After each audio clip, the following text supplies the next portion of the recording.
kapal ng mukha nyo.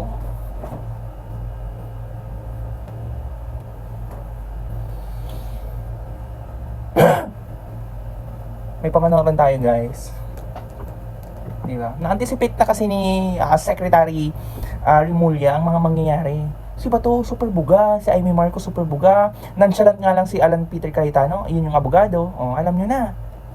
Diba? Kahit pa paano naman, may ang mga sinasabi niya, ni Alan Peter Cayetano when it comes to technicality. However, yung mga sinasabi niya is may mga counter defense din. Diba? Kasi yung mga sinasabi niya lang naman will favor lang naman sa mga side nila. Pero that doesn't mean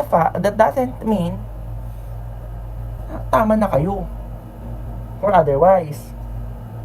Diba? Ito, dito kasi sa part na to, nagkakaturoan na kung sino daw ang nag-utos na i-surrender ang dating presidente. Well, ako na lang. Ako na lang nag-utos di Charot. Diba? So, dito si Secretary Remulla, siya yung nagbigay ng clearance para magawa ang pag-surrender or ang pag-arrest kay Duterte. Diba? Para mapunta na sa para dun sa for questioning or for preparation, ano mga legal preparation na gagawin nila. Ngayon, galit na galit si Bato kasi walang umaamin or walang talagang nagde-direct link sasabi ng ng ganong confession about, kasi nga it may be part of the starting point to breaching the national security that is being performed or being done by the executive department. Ganun yun. Kaya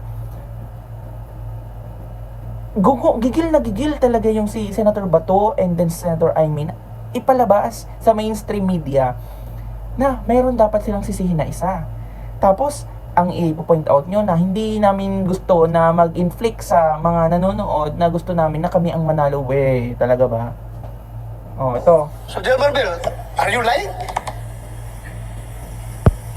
Sir, I'm not lying, but sir, I just want to have the executive privilege po regarding this matter. Ay, nandito na tayo eh. Executive privilege ka dyan. Pero kung ikaw nga di ba? Malamang it should be included in the executive privilege because that can be linked to the plan of executive department. Di ba? Telling nyo, syempre kapag nasabi na ako, ang dami nyo namang i-question about sa mga ganyan-ganyan hanggang mag-lead kayo to thinking na i-cite in contempt na hindi nyo naman pwedeng gawin because of executive privilege. Di ba? Tapos, dyan na din talaga dapat may apply yung checks and balances.